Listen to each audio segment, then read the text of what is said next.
As a human resources leader with over 25 years of experience working in both for-profit and nonprofit companies, I have tried so many things to improve employee engagement, reduce turnover, and increase employee satisfaction in the companies that I've worked for. I've hired trainers to come in and consultants to give us ideas on how to move these levers to help us create a better place to work. It wasn't until I became a business owner myself and at a networking event met a fellow business owner whose expertise is just that. She teaches organizations how to help their teams use mindfulness effectively to reduce turnover, to increase engagement, and to reduce healthcare costs. This was such a aha moment for me that I decided that I wanted Marcy to come be a guest on my podcast, because if there's anything that affects the people side of the business, it's employee well-being and their ability to be present in their job and reduce their stress. So with that, I want to introduce my good friend, Marcy Westcott. Marcy, thank you so much for joining the podcast today. I am thrilled to have you as a guest. Well, thank you, Mindy. It's great to see you again. I'm really excited to do this with you. Marcy, you and I know each other. We've known each other for a few years through the local chapter of the National Association for Women's Business Owners. I invited you to this podcast because your expertise is so relevant to the people side of the business. And I really want my listeners to be able to take advantage of that. So to start out with, I would love it if you could share a bit about your background and what led you to focus on mindfulness and stress reduction in the workplace. Okay. Well, I kind of consider myself the poster girl for that. You know, I spent 20 years in corporate America. I won't say what industry because I'm writing about them. But it was, I was highly motivated, highly productive. I was in the top 10% of performers in my industry, and I made an incredible income.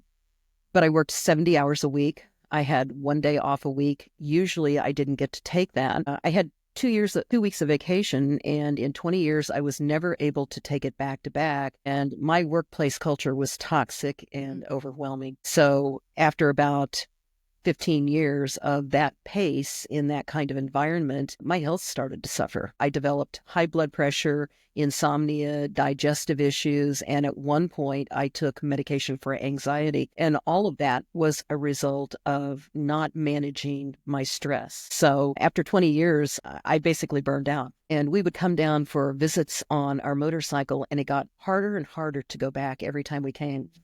So when I burned out, we decided it was time to make a change, and we came to Central Texas, moved here, and kind of built our little dream home haven, here in the hill country. And it was exactly what I needed. But the thing about that is I was still suffering from all of the stress and the anxiety that I had accumulated, because this is what happens with stress. It's not so much that we are exposed to it. It's that we can't manage it, or we don't manage it effectively. And so one day I went to see a friend of mine, and she said, "Hey, there's a new yoga teacher in town. Let's go to her class." Now, I live in a very small town. We're about 1,700 people. I said, okay, we'll go. So that we went the next night, and I meditated for the first time, and the doors flew open for me. It was the most profound experience I had ever had. It felt like somebody had lifted 1,000 pounds of weight off of me that I had been carrying, around for all those years. And I started practicing every day.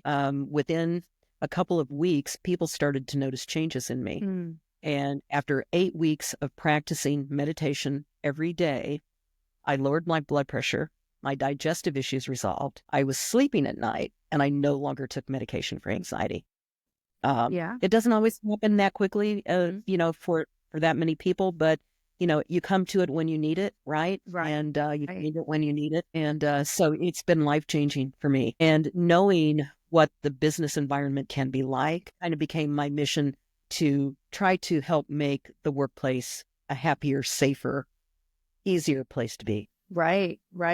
I can tell you I've been in many high stress environments as well. Yeah. And it is something that we personally have to do. And also, as far as taking care of ourselves, but we also need our companies to respect the amount of stress that they're giving as well. Marcy, from your experience, what are the biggest contributors to workplace stress and burnout in today's world? One of the things is the expectation of a workload that is just unmanageable. It has to be within reason. And if we think about it, if businesses would really think about it, their employees, their human resource is the most important resource they have. So why wouldn't you want to take care of that? So, burning through that human resource, is a big part of that. For sure. Yeah. In this day and age where we hear about layoffs on the news pretty much every day lately, that translates to me as an HR leader that the people who are staying are going to be doing the work of more and more people. That's right. Multitasking is another one. You and I could hop on LinkedIn right now. We could look at all of the job postings and the opportunities. Almost all of those are going to ask you to multitask. Yeah. And it's not good for you. It's not productive. It doesn't make you efficient. And so that is a big component. I spend a lot of time talking about the pitfalls and how detrimental multitasking can be. Tell us more about that. I'm interested to get your thoughts on. Yeah, it's a really fascinating subject. And I kind of feel like I wear it, like a badge of honor to try and root out multitasking, because so many people do wear that as a badge of honor. They think that that is, a huge qualification that is going to get them, somewhere. It's really detrimental to you on a number of levels. First of all, the human brain is not wired to do two things at once. Computers can do that. And that's actually how multitasking came into our world. With the advent of computers, the business environment saw computers doing two things at once, and they went, oh, we'll get our workers to do that too. Well, it doesn't work. Basically, what you're doing is you're task switching. Okay. And if you think about it, you're doing something and you get interrupted and you have to switch your attention away from what you were doing. Then you have to switch back to it. It can take as long as 20 minutes to get back into the flow of what you were doing. Think about how much time and energy is lost in that process, right? It's actually part of what I train is how monotasking, doing one thing at a time from start to finish, can actually save you time. And it actually can make you more productive and more efficient. Multitasking lowers your IQ. It lowers the IQ of people around you. So it's almost like secondhand smoke. You may not be smoking. If the person next to you is, you're still going to, reap the negative effects of that. And multitasking is the same way. I can see that, because if someone's next to you and multitasking, you can feel that energy, right? And if you think about you're trying to do several things at one time, imagine how stressful that is. We've all felt that, right? And that's part of what contributes to the enormous stress level in a working environment. How can leaders begin to recognize the early signs of burnout in their teams, and what should they do when they do spot it? Well, first, it takes really a kind of a change in mindset in the leadership. The leadership can really set the tone. I mean, they do, right, in most organizations. And so understanding the benefits of it, why it's important, and how it can help you really care for your employees, that's kind of the first step, right? And then to be able to offer training and bring in actually the experiential aspect of what it means to practice mindfulness in the workplace, that's an enormous advantage and a great way to get started. Now, can you tell us some ways that people do practice mindfulness in the workplace? I totally agree that having somebody come in and train and begin to change that perspective of the leaders and the employees would be the first step. What does it look like when mindfulness is practiced in the workplace? Well, it doesn't look like the stereotypical idea that we have of meditation, right? Most people, when they hear the word meditation, they think of someone sitting down and with their legs crossed. Right. Maybe they're wearing fancy robes and love beads, right? Yeah. They have their hands in a strange position. This is called Gyan Mudra, and they're chanting Om, right? That's kind of a stereotypical idea of what meditation is. That doesn't work in the business environment, right? It really is all about harnessing your attention, and it's about training your brain to be able to perform in terms of situational awareness. I tell the clients that I train in the business environment, it's really all about becoming ridiculously in charge of your attention. That's what it trains us to do. Mindfulness and meditation in the workplace is very a soft skill, too soft for the business environment, right? Very, I don't like to use the word, I'm going to use it because people do, woo-woo, very, metaphysical. Right. If you think that mindfulness and meditation in the workplace is too soft a skill, tell that to our U.S. military special forces, first responders, law enforcement, and other emergency services. All of those demographics not only use mindfulness practices, but they put a very, very high value on it. And there's no demographics that are under more stress and more anxiety than those folks. So if they see the value in it and experience the value in it, why wouldn't we in the business environment? Absolutely. And when you talk about it as being focused attention, that's actually a mind shift for me. I had known the difference between, what people perceive meditation and mindfulness, but that link that you just mentioned, that mindfulness is extreme focus and attention, just that new definition for me can help me to think about the benefits that it can have in the workplace. Because when we're not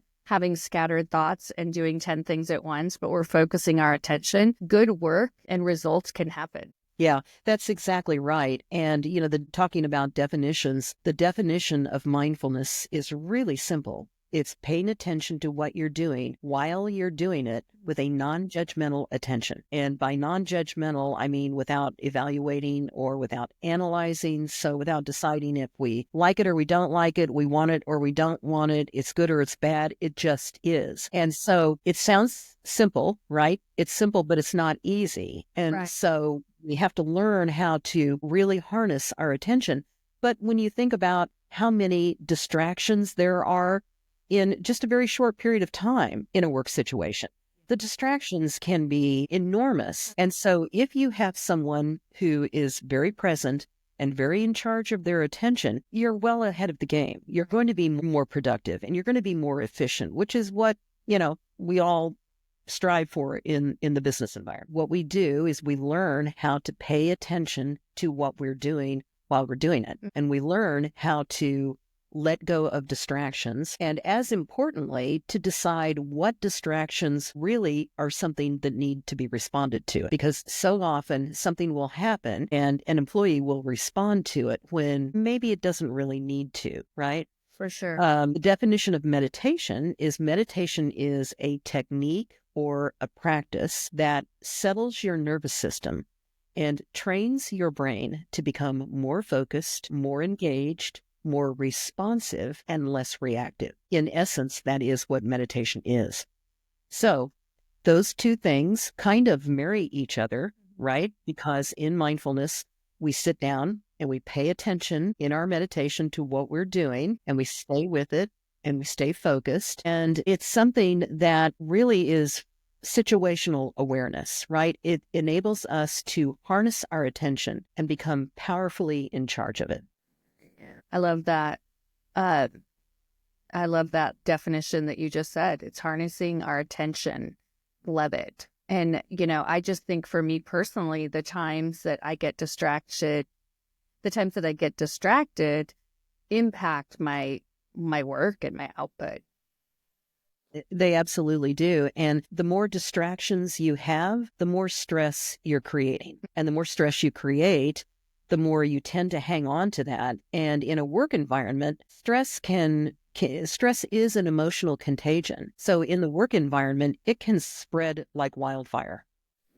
For sure. I've seen it happen so much as an HR leader Mhm. that the stress of a situation or of a person or of a project can have widespread impact for sure. One really easy way to kind of counteract that, and one thing that I encourage folks to think about is, and this is true whether we're talking about the work environment or any other type of home situation or personal relationship, personal interaction.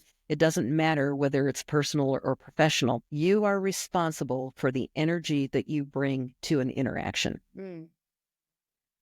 So if we think about how much stress, how much anxiety, how many other negative emotions are we bringing to an interaction, that says a lot. Yeah, it really does. I can see that in myself and in the people around me too. Mhm. How someone Yeah. shows up in an interaction can Right. change the course of the interaction in several different ways. Yeah. We've all walked into a room and felt the tension so thick you could cut it, Yeah. right? Yeah. Yeah, for sure. So when you work with companies, how do they start? How does a company start to think about implementing mindfulness in the workplace? I know you mentioned the leadership buy-in, which is so important with anything that we start in the workplace. But what are the next steps after leadership has bought in to increasing the focus on mindfulness in the workplace? What are the next Right. steps that a company would take? Really, the first thing is I like to have an introductory session. And so basically, that helps the decision makers understand exactly what it is and be able to experience some of the practices. I think that experiential aspect is really, really important. Yeah. And then the next thing is if you can have a situation where folks are self-selecting in the beginning, that may not be, a large number, but believe me, what we see is it grows and grows and grows because those folks are experiencing the benefits. They are going about their day differently, and other people see that and they want that too. Yeah. Right? So it's really starting off baby steps, and we start off with the very basics. Generally, I do like an hour session. I like to do them once a week. It's a little bit of a time commitment, but there are lots of ways to work around schedules. So that's really a good way to get started. But I think that having that introductory session is so important because I structure my training based on what the needs of the client is. And one client's needs may be slightly different from someone else's. And so that is really a great way to find out exactly what the barriers are, what the hurdles are that the organization is trying to get over, and then being able to tailor that to what they need. Okay. I love that. And so how can a company integrate this practice of mindfulness without it feeling forced or without it feeling like just one more thing to add to our to-do list? That self-selection process is a big part of that. The other part of that is the commitment from the leadership to be able to create, an environment where it's encouraged and where you're taking advantage of it. And with so many benefits, there's no reason not to. Yeah. Something as simple as a quiet space where employees can go for 5 or 10 minutes doesn't have to be a long period of time. But 5 or 10 minutes, someone is probably taking a break, during the course of the day. And that 5 or 10 minutes in a quiet place can be a great way to begin to start and to foster this new culture, this new way of thinking. Yeah. And so for leaders or managers who might be hesitant to implement mindfulness at work, what is the business case for making it a priority? Oh my gosh, we have some really tremendous business cases. Some of the most important ones, or I guess I would say the most well-known ones, is Aetna is kind of the gold standard, right? At the time, Mark Bertolini was the CEO of Aetna. And everybody knows Aetna, right? He was in a skiing accident and he suffered some really life-threatening injuries. In fact, they weren't sure that he was going to make it, but he did. And when he did, he was released. He was released to go home on all of these painkillers. I think he was on about 7 different ones, right? That's a lot. All they did was mask his pain, and he was so tortured by it that he actually was thinking of ending his life at one point. Someone talked him into trying meditation, and it immediately changed his whole experience. He stopped taking medication Wow. the pain resolved. He actually recovered far more quickly from his injuries. And it was so impactful that he decided to bring it into the company. So when he brought it into Aetna, what they ended up discovering is they measured the ROI, and they actually reported this in the, I think it was in the Occupational Journal of Safety. They saved $3,000 per employee per year in medical costs. I believe it. And so much of doctor visits and time away from work Oh, yeah. is due to stress. I know it was in my case. Mm-hmm. And so lowering those medical costs to that degree was really amazing. Yeah. Absenteeism is very costly to a business, but there's also a phenomenon called presenteeism, and that kind of goes unnoticed, and it's actually far more costly, about probably 15 times than absenteeism is. Someone shows up for work physically, but emotionally, mentally, they aren't there. They're checked out. Okay. And so you may think that someone is at work. You may think that they're being productive because they're there, Right. when actually that's not the case. And so that can be far more costly than even absenteeism is. So, overall, stress, I think that the current statistic is that stress costs U.S. businesses about get ready for it, $300 billion a year. Mm. Let that sink in for just a minute. And when we think about all of the strategies, all of the things that businesses do to try and impact and increase the bottom line, when all they really would need to do is bring a little bit of mindfulness into the workplace and begin to reduce that stress level, it's like an epiphany, right? Huge. Yeah. Huge. The cost savings and the ROI Mhm. for reducing stress, just like you said, affects the bottom line. It affects their ability to work well with others and to be part of a team, and then to produce Right. results that are required in their job. It has employee, team, and company-wide benefits straight across the board. And it also is something that, part of our problem is we take home to work and we take work to home, right? This gives you the ability to kind of compartmentalize that, and the benefits that you start to experience at work, you experience at home, because you're changing the way that you think about things. Right. You're changing the way you are affected by things, and you're changing the energy that you're bringing to something. And then that works in the reverse. You have someone who can leave the problems of home at home and come to work ready to focus on that, because home issues are a big distraction. Yeah. For everybody. For sure. Now, it's interesting. As you were talking, Marcy, I started to think about presenteeism as it relates to home as well, like our distractions with phones or with tasks that we have to do at home and things like that. So as you said that, the separation of work and personal, I started thinking about my need to be as present when I'm home as I am when I'm at work. Right. And one of the things that people find is that it really dramatically improves your relationships at home. You begin to savor those relationships in a way that you hadn't before, and you're savoring life in a way that you hadn't before. So you automatically start your day and come to work with more vitality, more enthusiasm. All of those things, impact your performance, right? Yeah, I could even think, I am guilty, and I'm sure some of the people listening are guilty of this, just either having a partner or a child or somebody in your life say, put your phone down, and I have had my teen boys tell me that a few times, and it always is a gut check of the fact that I can't get away with just being there physically. I need to be there mindfully as well. And Yes. so, like I said, I can see that would be just as beneficial at work as it would be at home. Yeah. And, cell phone etiquette is something that we spend some time training on, because let's face it, we have our cell phones 24/7 practically, right? Yeah. There are some ways to practice some etiquette around that. And all that does is improve everything that you do. I can imagine like cell phones, Slack, Teams messages, instant chats, all of those things would be big distractions. And something that we're probably multitasking, trying to keep all of those those balls in the air, and bringing some awareness to that. We can decide what really needs to be here and what doesn't, and begin to really eliminate some of those things. One of the things that I typically see is I do an assessment at the beginning of training to kind of understand where everyone is.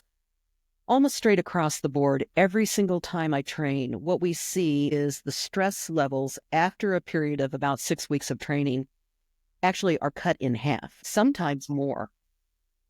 I think that is extraordinary. It really is extraordinary. And is that measured by their how they're feeling and what they're telling you? Yes, and a series of questions that are designed to kind of assess, what is going on with you during the course of a day. And, once again, it all comes back to being present to what you're doing, because when we are focused on the future, projecting into the future, that creates anxiety.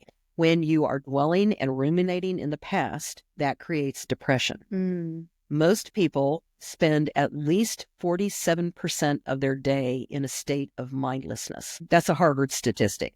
Think about that for just a minute. Most people spend at least half of the day in a state of mindlessness, meaning they're mind wandering, they're traveling, right? And when we travel, we tell ourselves stories. And those stories, chances are, probably aren't very accurate. Yeah, I loved the definition, the part of the definition for mindfulness where you said without judgment, because it's one thing to be focused on something, but if you're fearing the whole time, you're not doing it well enough, or you're not sure if this is what your boss wants, or, you're feeling uneasy because it's the first time you've done it. That focus of just being able to do it without judgment, I can see that really making a huge impact in someone's mindfulness if they can reduce that judgment and here's putting on themselves. Yeah. Right. Here's an enlightening moment. We don't hear what people say. We imagine what they meant. Yes. Right? So when you're in conversation with someone, chances are you are likely thinking about your own experience. They say something that triggers something for you. You're thinking about your own experience. You're not really hearing what they are saying. So mindful communication is highly effective in helping to cut down on misunderstandings, poor communication amongst teams, and it's really, really impactful in terms of performance. Marcy, for individuals who are feeling overwhelmed and stressed at work, but maybe don't work for a company that prioritizes mindfulness, what advice would you give them for managing their stress on a personal level?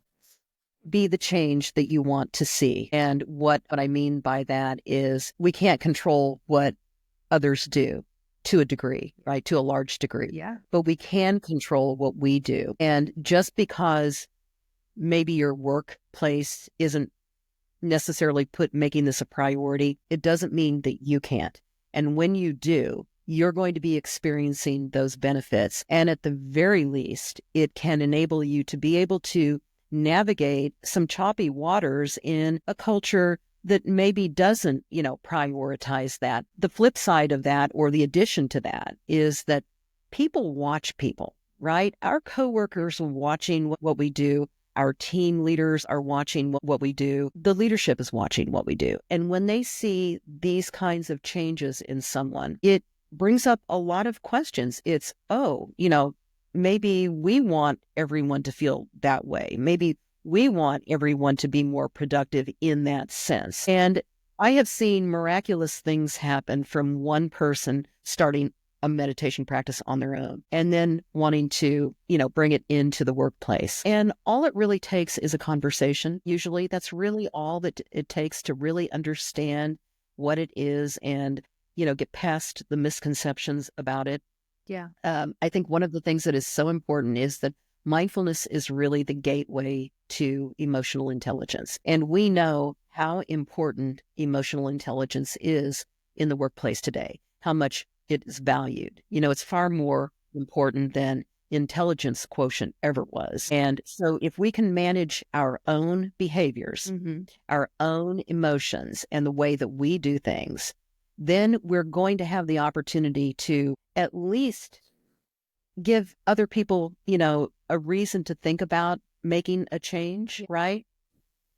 Yes, yes, you're totally right. Emotional intelligence is so important. And I can see the direct tie to mindfulness when Mhm. people are making a conscious decision of how they want to show up. Right. So, Marcy, one of the things that I know is that you are getting ready to release a book, your first book. Would you like to tell us about it? Sure. It really is part memoir, part self help. I start off by kind of recounting my days in corporate and how much stress and anxiety I was experiencing. And then here came a crisis, right? I experienced a medical crisis and did not have the tools, did not have the ability to deal with that in a healthy way. It didn't affect just me, but it affected everyone around me. Then fast forward 30 years later, here I am, I'm a mindfulness coach and a meditation teacher. And in 2023, I experienced a series of 3 crises, each separated by only about 3 weeks. Here came the first one. The second one came about 3 weeks after that. The third one came in the middle of the second one. And that third one was the return of that same medical crisis that I had.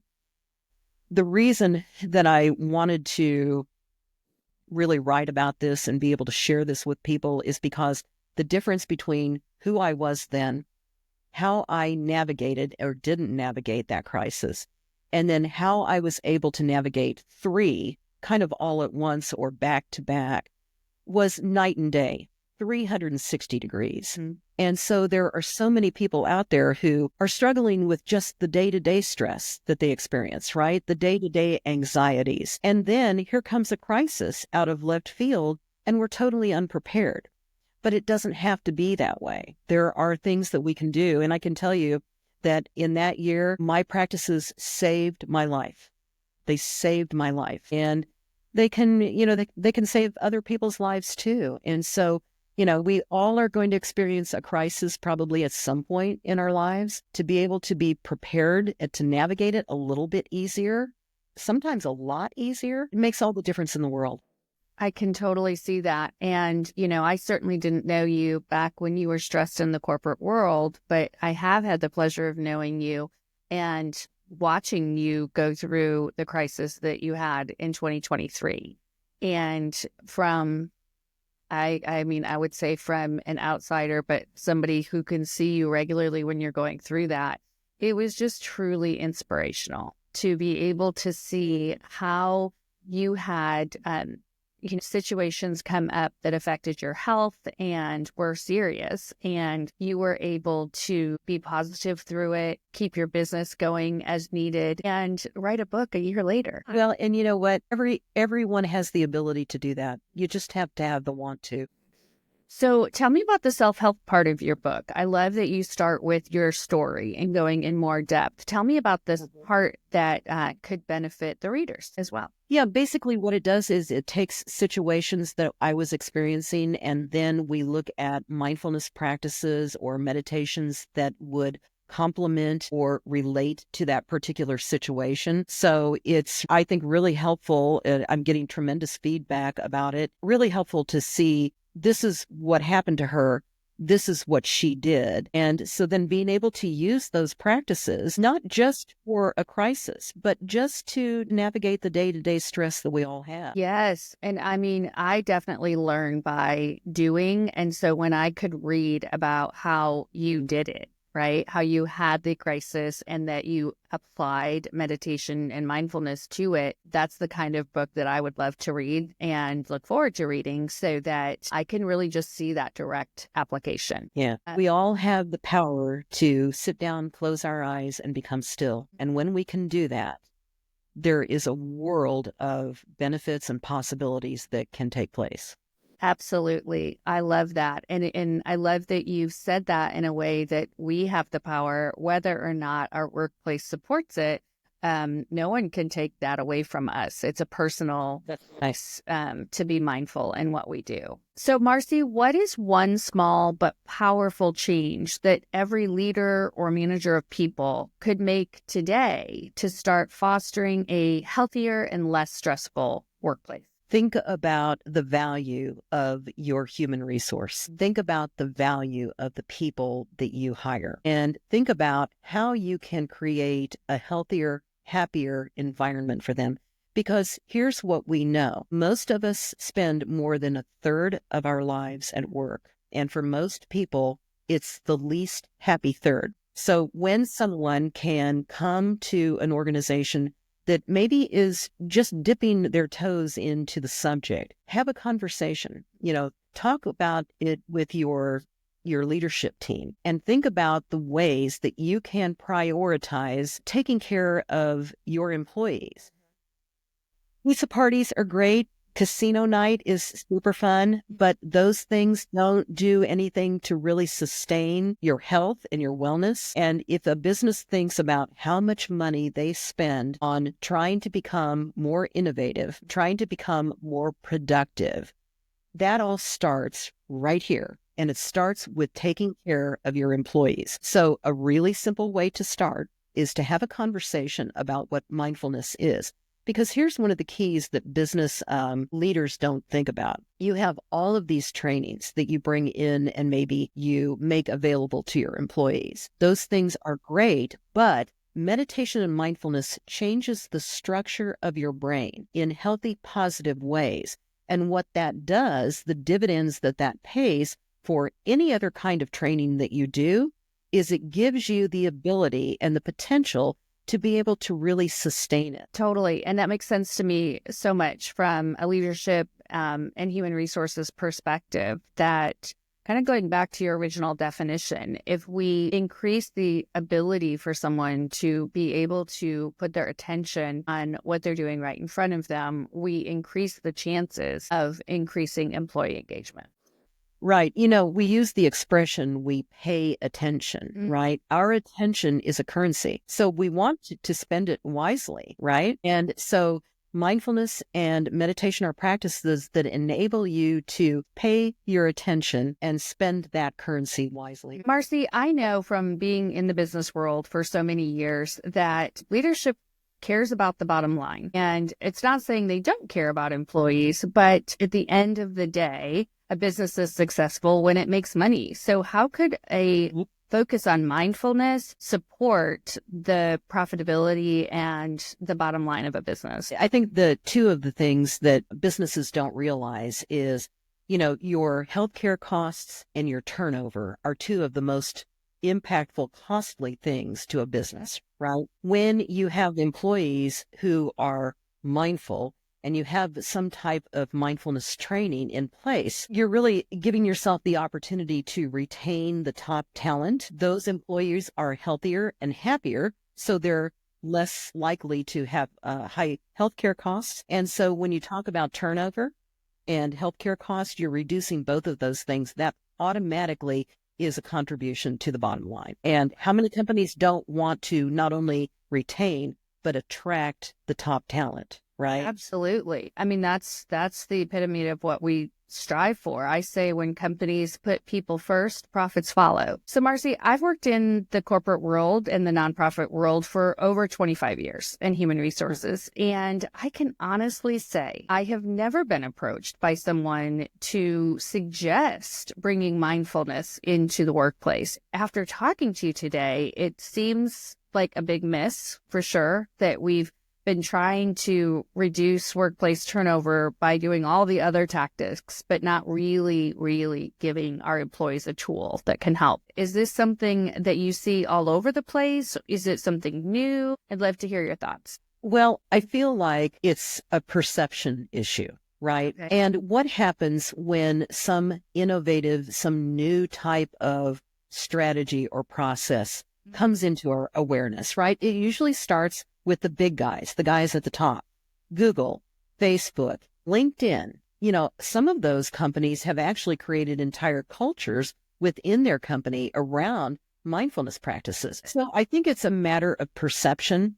Before it has always been thought about as something that's very woo-woo and something that's not appropriate for the business environment. We know now that is absolutely not true. It goes hand in hand with a business being able to enjoy success and being able to be innovative. Those big companies aren't doing that and investing in that because it doesn't work. They're doing it because it works. I think that makes great sense. I follow Gallup studies very closely, and recently they just put out something saying that employee engagement in the world is the lowest it has ever been. It's a little bit better in the United States, but overall in the world, employee engagement is the lowest it's ever been. So I would love to see companies implement something like this to really just help employees feel better when they're at work and to also help companies thrive. The power of paying positive attention to employees pays dividends over and over and over again. Thank you for listening to this week's episode of the People Success Circle podcast.